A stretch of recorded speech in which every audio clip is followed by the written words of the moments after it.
Ada nikmat batinah, yaitu kepuasan mendapatkan ma'rifatullah. Aku ulang lagi, kepuasan mendapatkan apa? Ma'rifatullah. Itu nikmat batin. Baik yang terkait Allah maupun terkait logika-logika tasawuf. Terkait Allah misalnya gini, misalnya kulo mikirnya.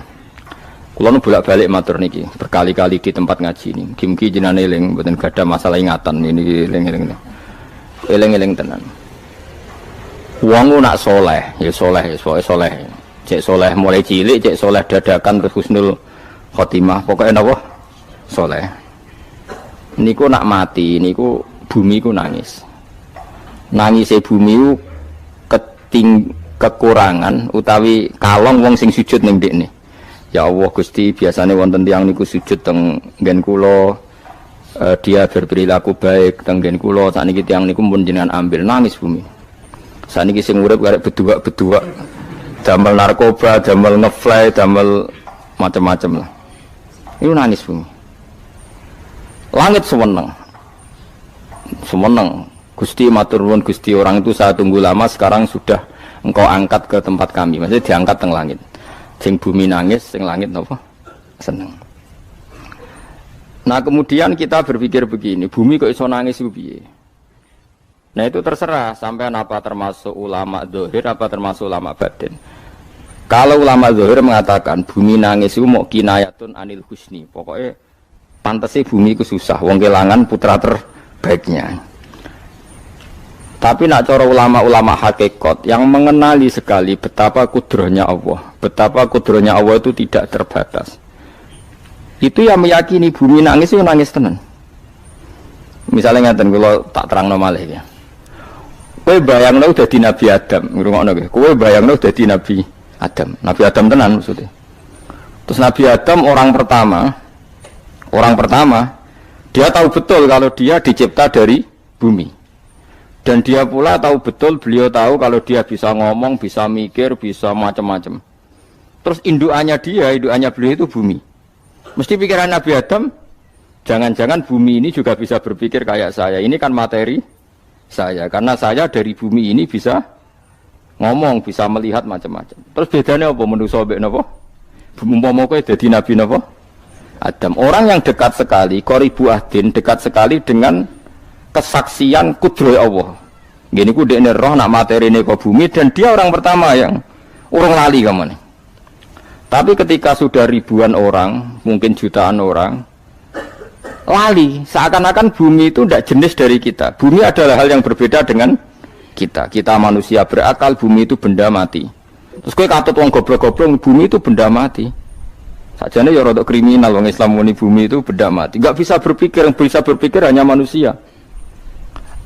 Itu kengawuran-kengawuran yang kita ciptakan sendiri, kita wariskan turun-temurun. Umpama kowe iku dadi ulama, ngomong ngono iku isin. Bumi kok nyekseni kowe sujud, banyu nyekseni mbok pangan, mbok ombe kanggo sujud. Semua itu bersaksi tentang kita. Nggih, lah nek sampean tanglet kula, cara melogika gimana? Begini, tawari cara gampang-gampangan nggih. Tawarai tauhid sing kasyaf. Tauhid ini yang dawuh Sayyidina Ali lau kusifal khoto umastatu yakinan. Umpama somben tutup-tutup iku dibuka, akulah imanku ora tambah mbek pangeran. Karena tren dunia dan akhirat sama. Zaman ning dunia ya Allah ala kulli saing qadir, kok zaman ning akhirat ya Allah ala kulli saing. Cara Sayyidina Ali, somben aku wis matilah imanku ora tambah, meskipun aku ora swarga neraka. Lah kena napa? Ndak ra padha wae, ning dunia ya pertunjukan kudratullah, ning akhirat ya pertunjukan kudratullah. Jadi pikirannya Sayyidina Ali seperti itu. Saya kan lahir misalnya tahun 1970. Berarti mulai Nabi Adam itu saya kan nggak ada. Ngerti-ngerti ada. Saya mengira waktu zaman tidak ada itu panjang apa cepat? Cepat, karena kita tidak melalui itu. Ujuk-ujuk. Wujud. Kadang aku mati ya wedi kan. Mau mati jebule kiamat 1 juta tahun kasih wopo nang kuburan. Masuk di Khalillah ya. Makanya aku ya ora roh, tak tinggal turu sakmono kan yo nglilir. Nang nglilir terus nang ndi terus. Apa mlaku-mlaku nang donya apa piye nak turu ya kok ngani ngoyo turu kok ribuan tahun lintas. Terus ya apa jajal? Sampeyan tak takoki, misale sampeyan ning kuburan iku apa? Apa ngadepi mukan nakil tukaran terus itu keselen tukaran kok nopo ratusan ribu mungkin. Nah terus kita dilatih. Kata Sayyidina Ali gampang latihan seperti kata Sayyidina Ali apa gampang ya udah menjadi wong alim. Pada akhirnya kita ini aku zaman urip yo ora roh karepe, ngerti-ngerti urip, mati yo ora roh karepe. Pas mati sampean petangin dah yo ora roh karepe. Pokoke wa mata sauna illa ya sawwa. Makanya masyhur itu dia ketemu orang ateis. Dia orang ateis itu anti Tuhan, anti Tuhan pokoknya. Dia ditanya, lalu kamu hidup itu karena siapa? Ya enggak tahu hidup. Lalu kamu mati yang menentukan siapa? Ya enggak tahu, kalau tahu mati. Ya berarti Anda enggak bisa menentukan diri kamu sendiri. Akhirnya dia taslim. Ya ada yang menentukan. Lah ya ada yang menentukan itu dalam Islam disebut apa?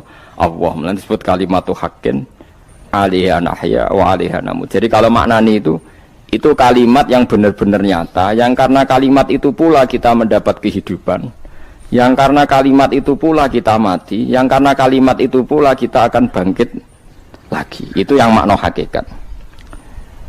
Tapi kalau makna syariat enggak begitu. Kalau makna syariat begini, dan ini benar juga. Mulane kowe nek dadi ulama, nggih ciri utama ulama itu jami'ul bayan. Dia kalau menjelaskan itu indah sekali dan orang pasti taslim. Sampeyan saya tak warai tenan.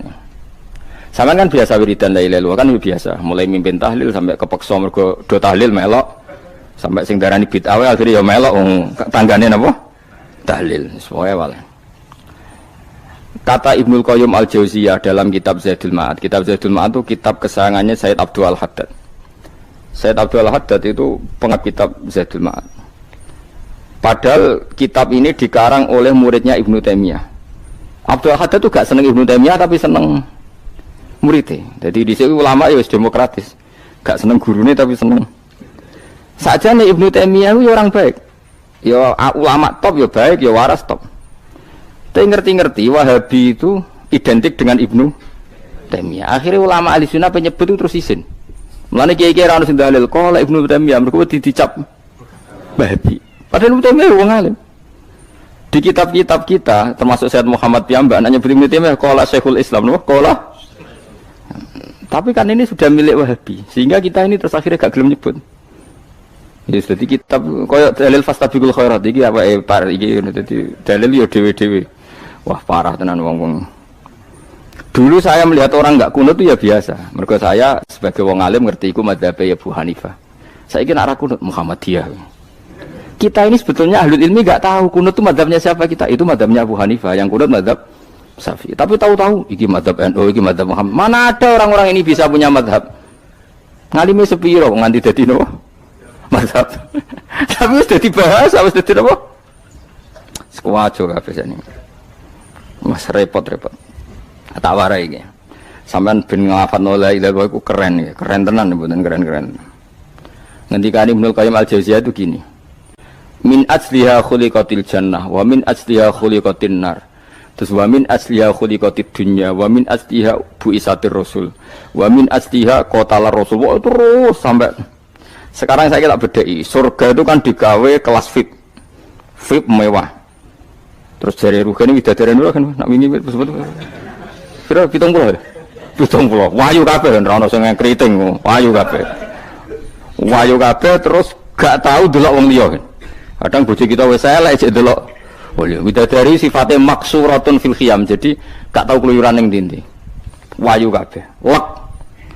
Surga yang semewah itu selek itu ya bagi mereka sing nglafatno atau yang menerima la ilaha illallah. Neraka sekarang dibikin dalam itu. Jari Abu Hurairah neraka itu tes-tesane benda kamu jatuhkan ke neraka itu untuk santai ke bawah itu nunggu 70 tahun. Kila 70.000 tahun. Dikira HP-mu mbok ceblok nang neraka itu cebloke ngenteni 70 tahun. Betapa dalamnya. Ngentekno bego piro ya bayang misalnya. Oh itu kontraktor mana saja tidak sanggup itu disuruh ngeduk kedalaman neraka. Iku ya mau kanggo wong sing menolak la ilaha illallah. Jadi kalimat ini luar biasa. Swarga digawe bagi yang nerima, neraka digawe ya untuk yang menolak. Ya kalimat sing kok nak tahlilan turu iku lho. Iku kalimat sing nggo alasan apa gawe swarga. Terus kalimat sing suwe-suwe sing lafadzno diarani bid'ah iku. Itu kalimat sesakral ini nasibnya akhir zaman itu entek. Gara-gara dilafadzno tahlilan tersangka jadi apa? Beda. Dulu kalimat yang dipuja-puja penyebab surga dan neraka. Saiki kalimat itu tersangka. Mau perkara napa? Beda. Wis aja melok-melok, kowe debat ya ora iso makili aku, sebarno iso. Kok kowe terusno dalan tok. Dah. Berarti la ilaha illallah itu kalimat yang surga dibikin karena itu, neraka dibikin ya karena itu. Kemudian Allah punya sunnah, lalu butuh pelatihan. Dikasihlah Allah gawe bumi. Piye manusia butuh latihan, dibikinlah bumi. Bendene latihan ikrar la ilaha illallah dengan sadar, dibikinlah bumi, liyabluwakum terus dites. Wes digawe bumi, ana makanan, ana minuman, ana wong wayah, ana pegatan macam-macam, wong diutang wis mbulet macam-macam. Gue ngetes, eling la ilaha apa eling utangi, eling la ilaha apa eling kasuse, pokoknya dites. Karena nggak fair kalau Allah bikin itu kemudian nggak dites, dibikinlah darul imtihan. Dunia itu bahasa Arabnya darul imtihan, tempat tes-tesan. Imtihan mana apa? Tes, liyabluwakum, diuji. Wes diuji kita hidup. Artinya kita dihidupkannya pun oleh Allah demi tes-tesan la ilaha itu disebut kalimatul haqqin alaiha.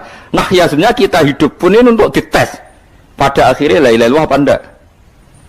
Paham ya? Terus dites. Allah itu juga secara hukum itu kan nggak fair, dites kok nggak punya pemandu, dibikinlah rusul, diutuslah para rusul untuk pemandu. Tes itu kan butuh seru, mak pemandu tok ora ono musuhe kan nggak seru, dibikinlah setan.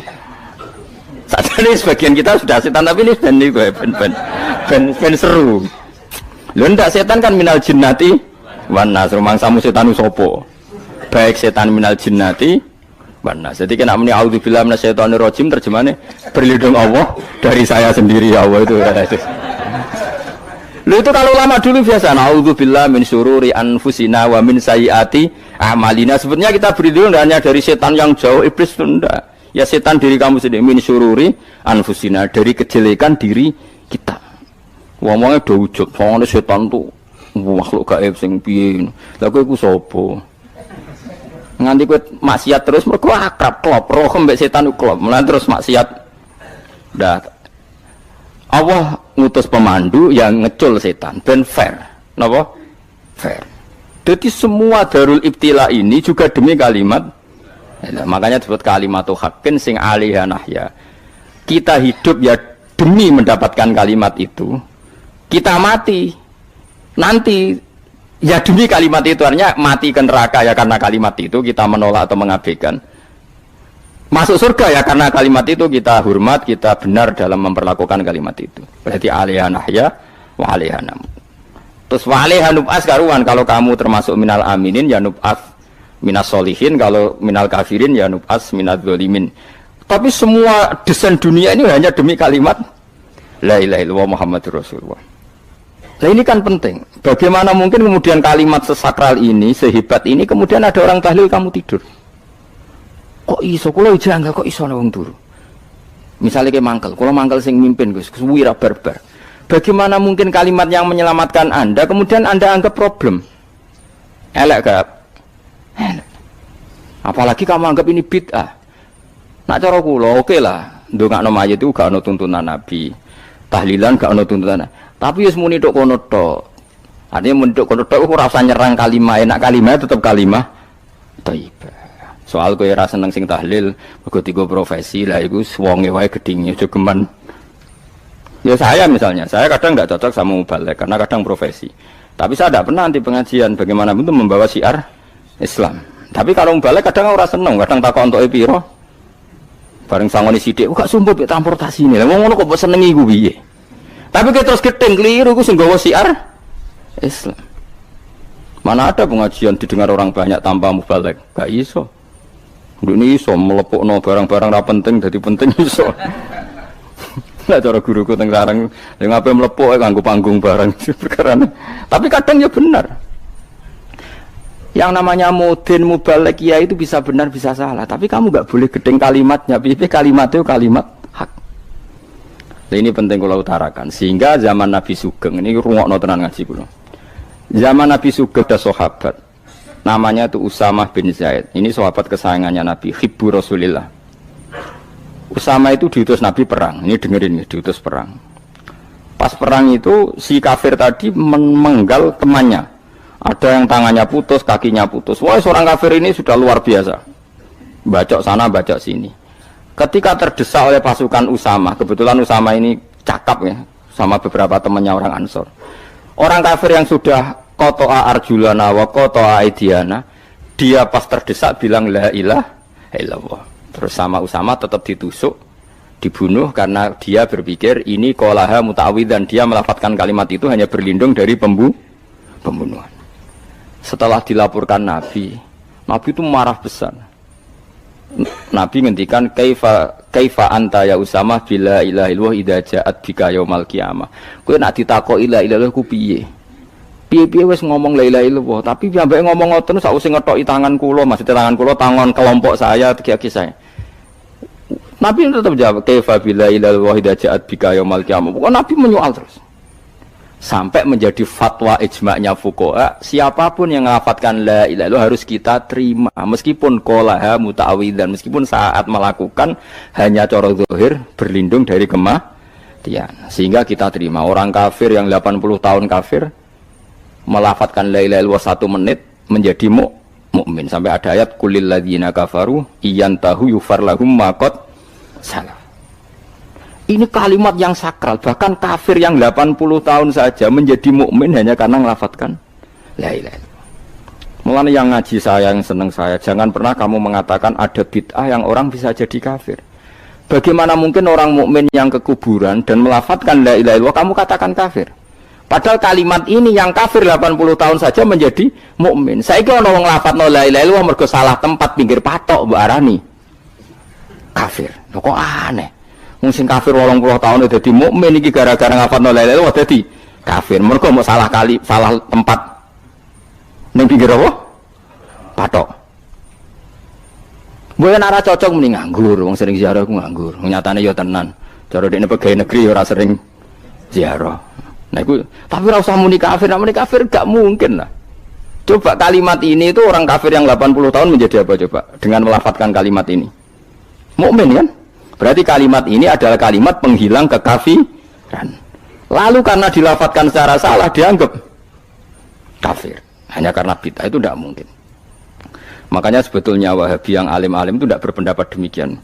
Saya punya beberapa referensi Wahabi yang alim itu tidak pernah mengkafir-kafirkan orang karena perdebatannya seperti itu. Tapi saat ini wis kuwajo. Sebenarnya kalau orang alim itu ya mirip-mirip, entah Wahabi entah tidak mirip-mirip. Karena kalimat tadi. Wahabi itu kitab terbesarnya itu Ibnu Taimiyah. Ibnu Taimiyah itu punya murid Ibnu Qayyim Al-Jauziyah.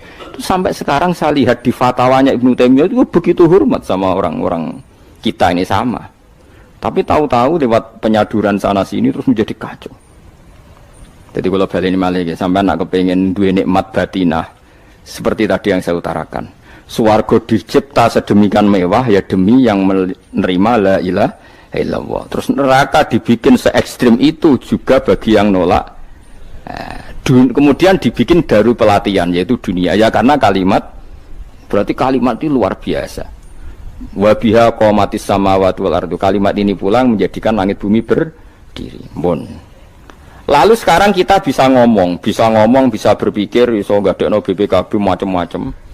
Itu karena kita sendiri apa karena kudratullah? Saya tanya. Karena kudratullah. Kalau karena kudratullah, apa susahnya Allah bikin kemampuan tanah ini nangis, tanah ini susah. Wong podo-podo kowe iso nangis, iso mikir ya mergo kudratullah, ndak karena kamu. Harusnya ya sama, bumi-bumi ini bisa menangis juga karena kudratullah. Makanya bumi ini menangis ketika enggak ada orang yang sujud. Iku ya mungkin. Wong zaman kowe iso nangis ya krana kudratullah, mestine bumi yang kamu katakan benda mati, hakikatnya dengan kudratullah juga sama dengan kita. Mulane tenggene kitab Al-Husunul Hamidiyah, kula ngrasa utang tenan mbek kitab niku. Dulu saya ngaji 2 tahun kitab Al-Husun. Kitabnya kecil tapi saya ngaji itu 2 tahun. Berkali-kali saya ulang. Itu beliau cerita gini. Dia yang ngarang itu orang alim, kebetulan dia orang India. Memang kelebihannya kitab dikarang orang Arab itu luweh bulet. Wong Arab kan semuanya Islam, karangannya itu standar. Ini dikarang wong India. Di Tonggo Blodor, di masjidnya, dikarang ulama yang masyarakatnya itu udah karu-karuan. Beliau cerita itu gini, manusia itu punya satu kebodohan, di mana kebodohan itu disebabkan oleh robtul asbab al-adiyah, mengkaitkan sebab sing biasa-biasa. Misalnya gini, sama saya kita omongi, misalnya ada orang bilang gini, batu ini nanti itu menjadi ayam. Orang bilang mukhal apa enggak? Enggak, jawab saja. Mukhal. Kenapa bilang mukhal? Karena dikira enggak bisa kan? Enggak, jawab saja. Jawab satu-satu. Batu ini menjadi ayam. Kamu jawab mukhal. Alasannya apa? Alasannya tidak mungkin terjadi, apa kamu tidak bisa? Sebetulnya karena kamu tidak bisa. Udah. Lau ukhbiro dzakar rajul. Andai kan orang itu kamu kasih tahu, klungsu ini biji asem itu, biji pohon asem itu. Nanti yang kecil ini suatu saat besar. Setelah besar buahnya banyak, tambah besar, tambah besar. Terus orang bilang mungkin. Ketika bilang mungkin itu karena dia bisa, apa hanya karena menyaksikan berkali-kali ada kejadian nak klungsu ditandur, iku iso dadi gede. Coba sama jawab. Karena dia bisa, apa karena hanya menyaksikan itu sering terjadi? Hanya menyaksikan. Artinya zaman dia mengatakan mungkin, itu pun tidak memberi kontribusi ikut buat. Iya enggak? Tetap bergantung kudrahnya Allah. Dia hanya bilang mungkin karena sering melihat. Sebenarnya dia enggak sama sekali memberi kontribusi. Lha darani mungkin ya ora urun. Paham ya? Lalu kenapa dia kecangkeman terus muni wong wis mati dadi lemah gak mungkin dadi manusa meneh. Lho zaman dadi manusa sing wis ngene iki kok mani dene lara melok gawe. Terus muni mungkin mergo sering terjadi, sering roh, sering bersaksi. Berarti sebetulnya manusia itu pakai ukuran dia mampu tidak mampu apa pakai ukuran bersaksi melihat? Bersaksi. Nah ini kan problem kita sebagai manusia itu problem.